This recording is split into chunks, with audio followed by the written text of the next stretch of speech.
Bonsoir à tous, bienvenue dans votre émission préférée, Réelle Idée, sur Tamashek. Et dans cet après-midi, nous allons parler du climat délétère au Sénégal. Malgré le renoncement du président Macky Sall, le président sortant, à son éventuel troisième mandat, le climat politique reste délétère. Justement, qu'est-ce qui peut justifier cela? Est-ce c'est la dissolution de l'opposant Ousmane Sonko? Est-ce que c'est son détention provisoire? Est-ce que c'est l'atteinte à la liberté de presse, d'opinion? Est-ce que c'est l'emprisonnement des responsables politiques, les maires, les élus locaux, les activistes, les journalistes? L'emprisonnement, la réhabilitation de certains responsables politiques et l'emprisonnement des autres responsables politiques. Donc, pour en parler, nous avons pensé recevoir M. Moustapha Cissé, qui est le président du mouvement politique Sénégal Autrement. Il est également signataire de la coalition F24. Il est actuel formation. Il est également enseignant et expert financier. Donc, nous allons discuter ce thème très important avec ce grand monsieur. Bonsoir. Bonsoir, monsieur Cissé. Merci d'avoir répondu à notre invitation. C'est un plaisir partagé. Merci à vous également de vous être déplacé.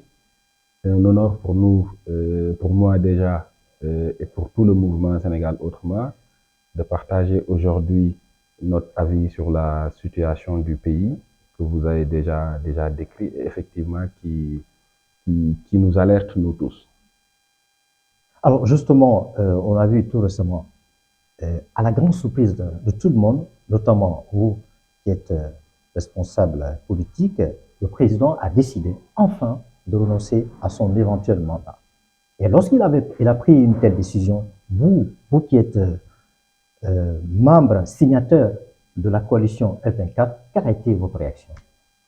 Bon, on ne pouvait que applaudir et remercier en quelque sorte le président Macky Sall pour avoir renoncé à cette troisième candidature qui, selon nous, pouvait être une source de problèmes au Sénégal, une source de problèmes en Afrique, parce qu'effectivement, on a vécu une situation en 2012 qui était similaire, donc qui faisait effectivement que le président sortant, qui avait quand même insisté, qui avait choisi de continuer pour faire une troisième candidature.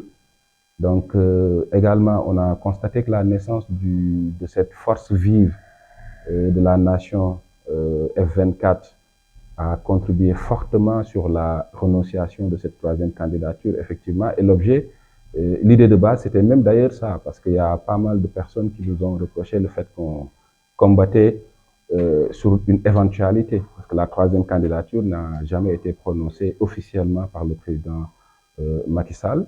Mais ce qu'il faut savoir et ce qu'il faut retenir, c'est que le F24 voulait en quelque sorte prévenir ce problème-là qu'on a déjà vécu, qu'on a déjà constaté en 2012. Il ne fallait pas attendre que le président dise qu'il sera candidat pour brûler le pays, ou pour revendiquer, voilà, revivre le même scénario, ou revendiquer des choses qui sont déjà actées. L'idée, c'était de le dissuader, de le montrer que les Sénégalais aujourd'hui et toutes les forces vives de la nation ne voulaient pas forcément de cette troisième candidature. Et c'est la raison pour laquelle le mouvement Sénégal Autrement a décidé d'intégrer cette plateforme pour appuyer en quelque sorte et pour montrer qu'aujourd'hui, au-delà de la troisième candidature de Macky Sall, nous ne souhaitons pas, nous ne voulons pas que d'autres troisièmes candidatures, que d'autres candidats, d'autres potentiels candidats puissent penser à faire une troisième candidature. Et c'est la raison pour laquelle d'ailleurs, dès notre adhésion, nous avons proposé à même modifier cette charte qui unissait l'ensemble des membres signataires de la F24 pour que tout le monde puisse s'engager à ne pas reproduire, en tout cas, cette situation-là, qui est une situation qui déstabilise ce pays. Donc, justement, le combat que vous portez essentiellement, comme vous venez de le dire, c'était de dissuader le président à ne pas prépatuer la Constitution en vue de porter éventuellement sa candidature. Maintenant que cette question est derrière nous, est-ce qu'on peut se dire, Monsieur Cissé, que la raison d'être de F24 n'est plus importante? C'est la question que tout le monde se pose, c'est ce que tout le monde se dit, mais on oublie très souvent que la troisième candidature n'était qu'un point parmi tant d'autres qu'on voulait effectivement porter au niveau de F24.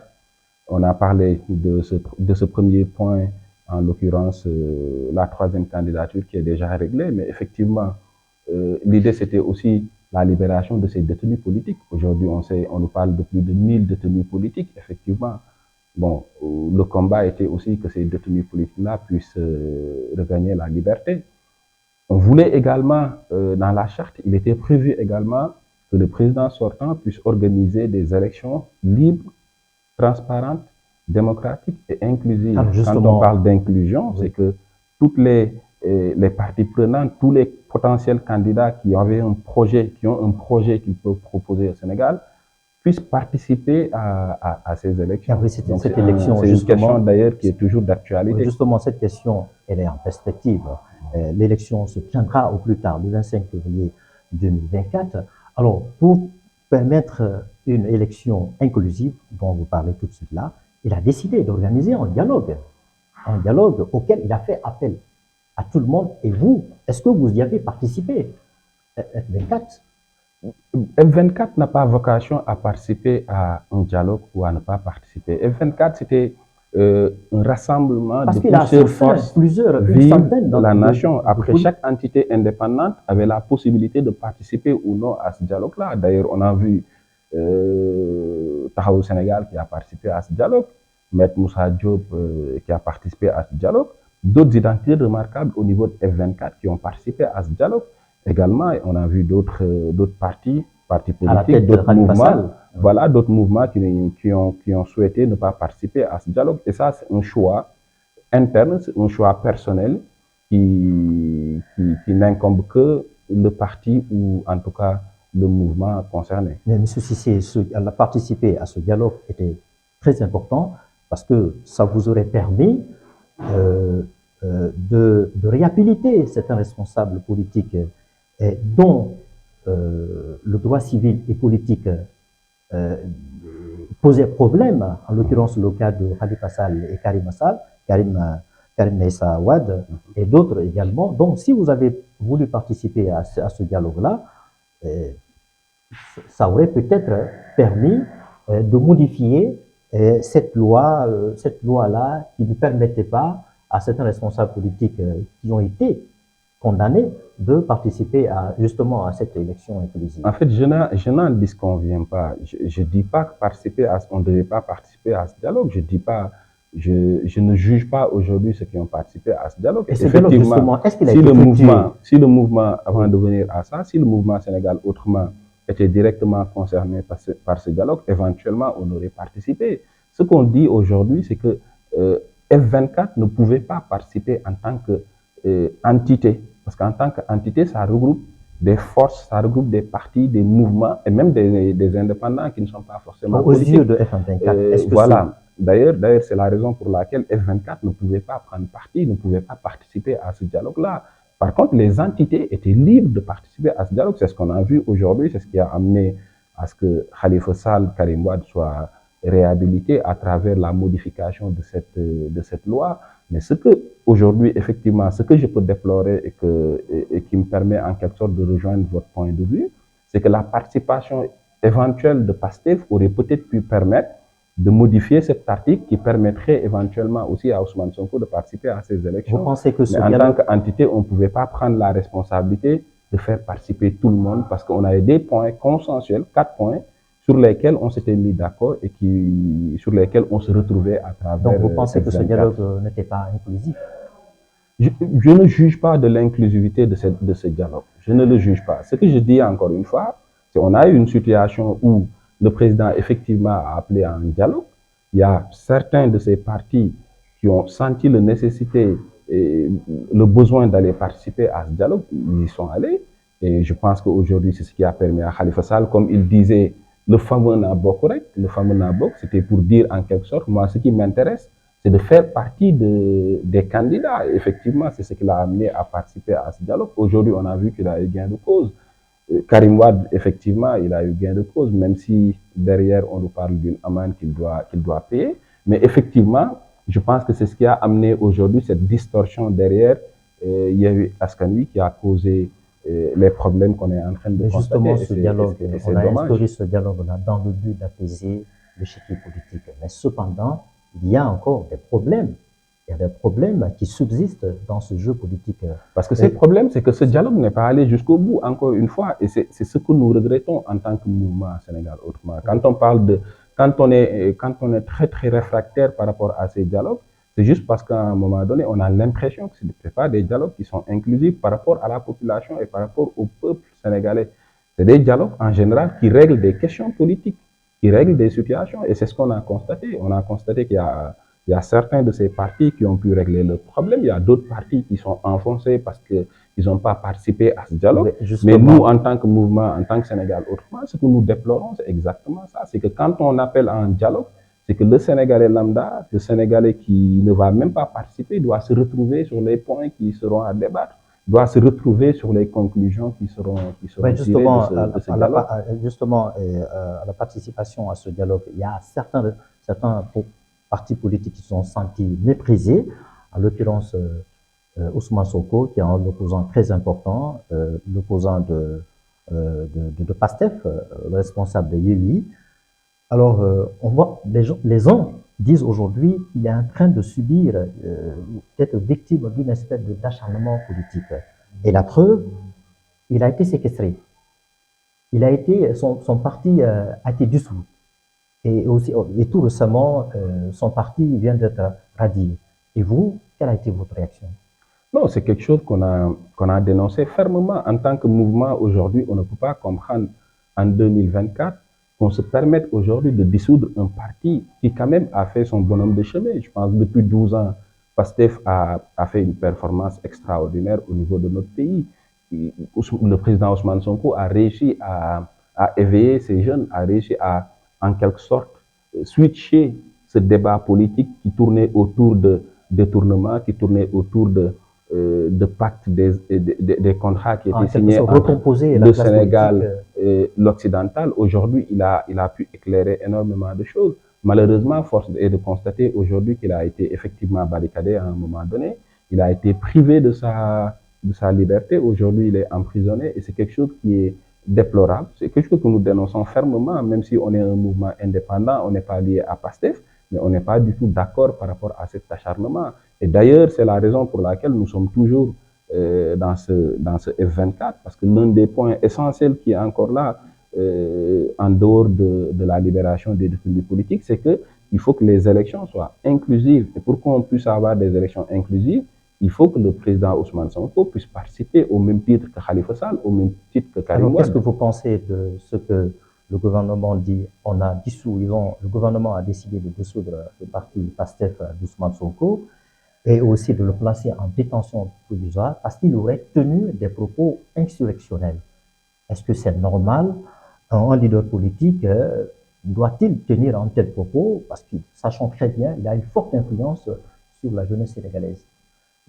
C'est quelque chose aujourd'hui que nous, en tant que mouvement Sénégal autrement, c'est pas forcément notre philosophie, c'est pas forcément notre façon de voir les choses, c'est pas notre vision aujourd'hui. Effectivement, nous dénonçons la violence, nous dénonçons l'appel à la violence. Mais effectivement, ce qu'il faut comprendre, et quand on analyse la situation de Ousmane Sonko, on ne peut pas se limiter à ces derniers appels qu'il a eu à faire. C'est ça de plus de 2 ans où il est persécuté, il y a eu un acharnement énorme sur lui.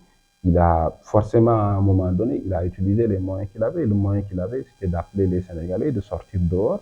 Après, ce n'est pas quelque chose que nous cautionnons forcément, mais on comprend cette situation. Ce que nous disons aujourd'hui et ce en quoi nous croyons, c'est qu'il n'y a que le président de la République qui peut résoudre ce problème. Résoudre ce problème, c'est effectivement, il a dit qu'il ne va pas participer à ces élections à venir. C'est quelque chose qu'on a apprécié. Mais effectivement, l'objectif aussi, si on veut un pays stable, c'est d'organiser des élections où Ousmane Sonko va participer, d'organiser des élections où Khalifa Sall, Karim Wade, en tout cas toutes ces forces vives-là qui ont un projet un vrai projet à proposer au Sénégal ou aux Sénégalais, qu'ils puissent participer à ces élections et que le Sénégalais, pour une fois, puisse avoir la possibilité de choisir parmi des candidats et sur la base d'un programme et d'un Mais projet justement, pour sur pouvoir le long terme. participer à une élection inclusive, sereine, transparente, acceptée par tout le monde, je pense qu'aujourd'hui, on voit il y a un emprisonnement récurrent des responsables politiques, les maires, les députés, les activistes, les journalistes. Est-ce qu'on peut se dire de ce point de vue que la démocratie sénégalaise, l'état de droit, se porte bien?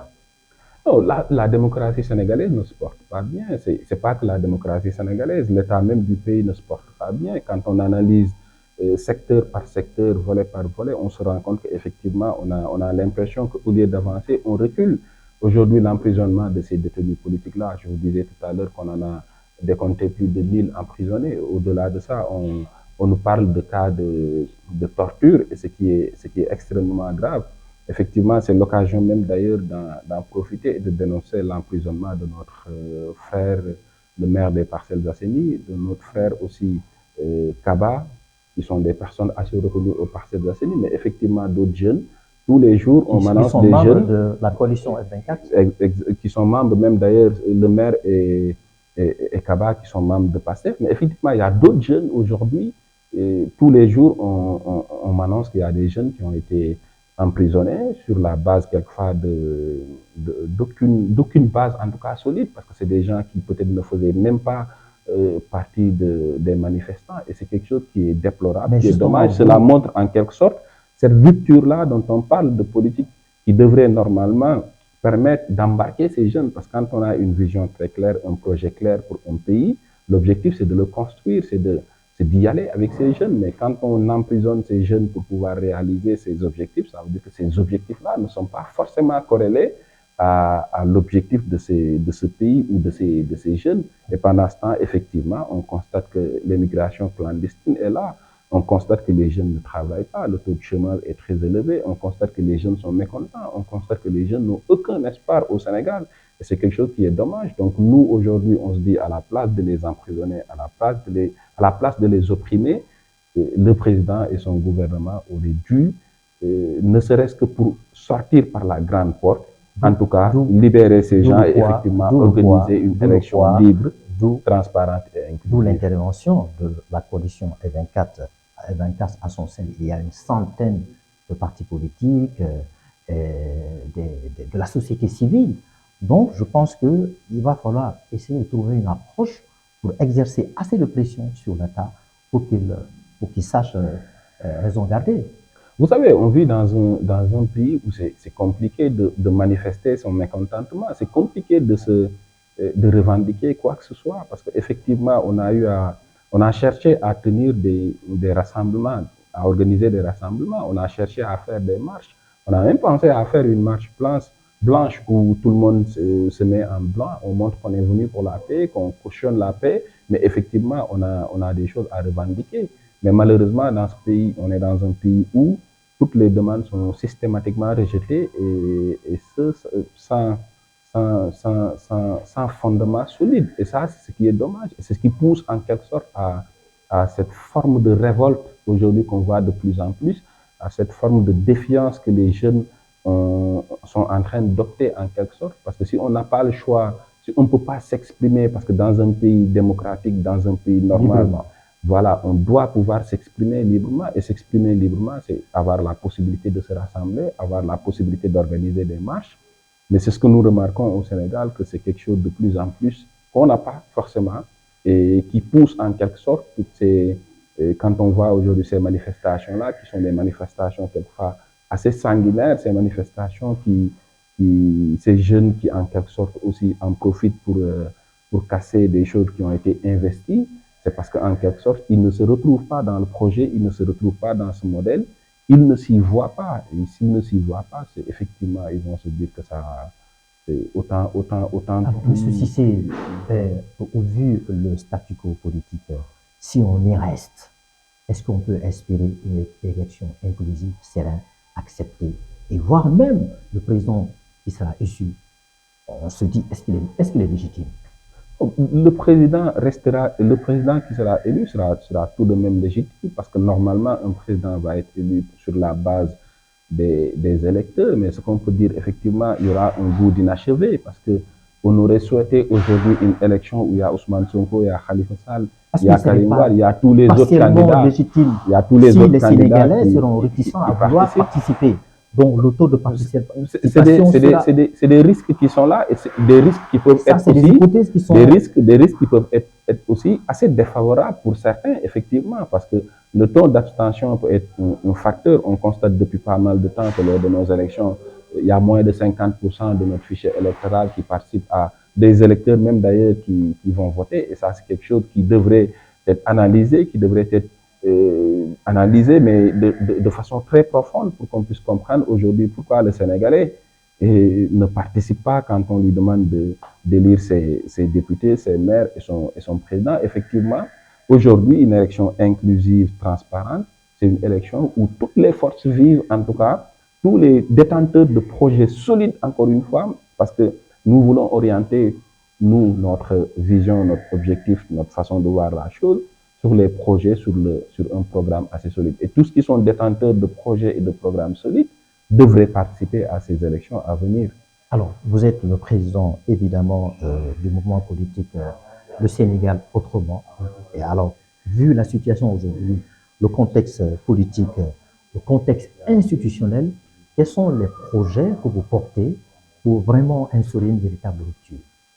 C'est qu'aujourd'hui, comme je le disais tout à l'heure, aujourd'hui au Sénégal, et de façon particulière, et en Afrique même d'ailleurs, nous sentons qu'il y a un besoin de sensibiliser, un besoin d'éduquer et d'orienter par rapport à la responsabilité de tout un chacun sur le développement de notre pays. Effectivement, c'est pour cela que le Sénégal, autrement, oriente son objectif, oriente sa vision en quelque sorte, sur la responsabilité de la personne, sur l'importance de la personne dans ce processus de développement.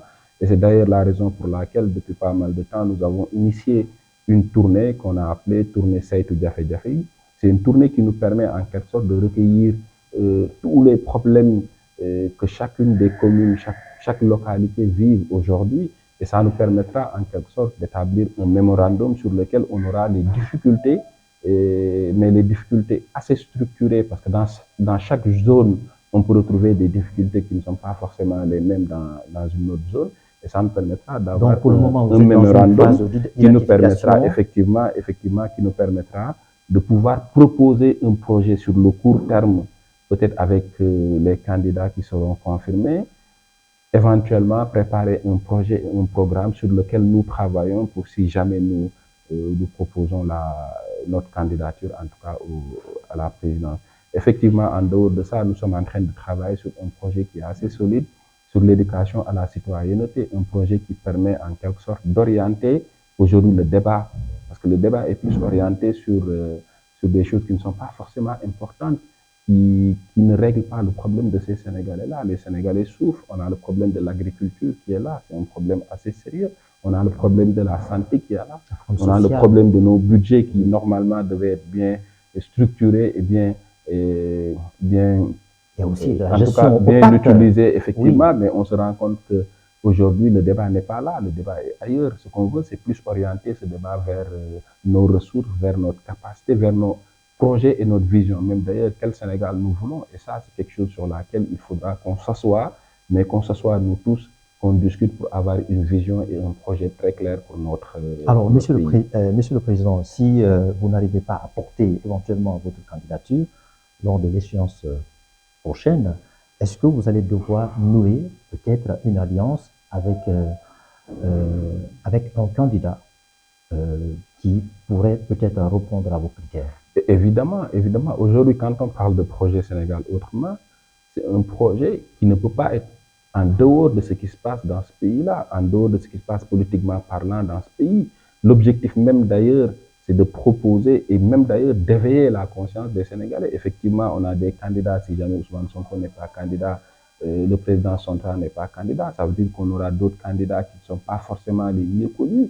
Mais l'objectif de ce mouvement aussi, c'est d'aller, l'objectif,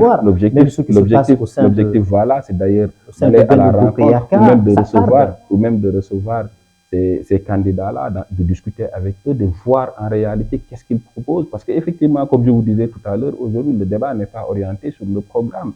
À 5 mois des élections, on ne nous parle pas de programme. Il n'y a aucun candidat aujourd'hui qui nous parle de programme. Et c'est quelque chose que nous déclarons, nous, en tant que mouvement Sénégal autrement. Donc l'objectif, c'est d'orienter en tout cas ce débat-là, de le ramener vers un projet, de le ramener vers cette vision-là que ces candidats auront pour le Sénégal. Et ce qui va nous amener effectivement à faire un choix, et ce choix-là qui sera un choix basé sur l'utilité que ce candidat pourra avoir pour le Sénégal de façon globale, et en quelque sorte qui pourra répondre à nos besoins, et ces besoins-là qui sont tirés de ces tournées qu'on a faites, mais de ces discussions-là, de ces programmes que nous sommes en train d'organiser. Et on espère que ce projet-là, puisque en ce moment vous êtes en phase d'identification effectivement de ces projets-là ne vont pas tarder à être déroulés concrètement sur le terrain.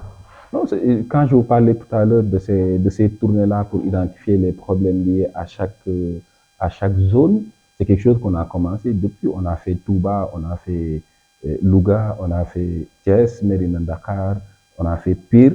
Donc nous continuons en tout cas ces tournées-là pour détecter les difficultés que les Sénégalais vivent. Mais effectivement, quand je parlais tout à l'heure du programme d'éducation à la citoyenneté, c'est un programme que nous lancerons, Inch'Allah, au mois de septembre. C'est pas des choses, nous ne nous projetons pas aujourd'hui sur le long terme, parce que le problème, il est là. Les Sénégalais ont ces difficultés qu'il faut qu'on commence en quelque sorte à résoudre en 2024. Nous n'attendons pas d'être au pouvoir pour proposer des choses. Nous sommes en train de constituer une bonne base de données qui nous permettra d'aller l'imposer à ce candidat qui viendra vers nous, à ce candidat qui pourra en quelque sorte porter le projet du Sénégal pour tendre vers un Sénégal autrement. Donc vous mettez le focus essentiellement sur la culture du civisme, la citoyenneté. C'est une sensibilisation qui est nécessaire pour l'atteinte de nos objectifs, pour l'atteinte d'un Sénégal autrement. Alors, M. Cissé, Président, c'est ce qui met fin à notre entretien. Merci d'avoir été notre invité. Merci beaucoup à vous, merci à toute l'équipe. J'en profite également pour remercier tous les membres du Sénégal autrement, donc qui est un projet assez solide, parce que comme j'ai l'habitude de le dire, le Sénégal autrement, c'est un projet, c'est une vision et c'est un état d'esprit. Et ça, c'est quelque chose sur laquelle on est en train de travailler, qui fait son petit bonhomme de chemin et qui fera le tour du Sénégal.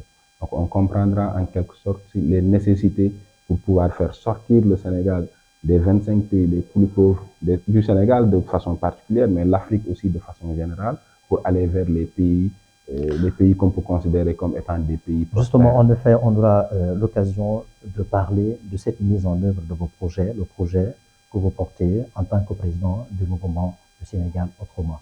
Encore une fois, merci d'avoir répondu à notre invitation. Merci.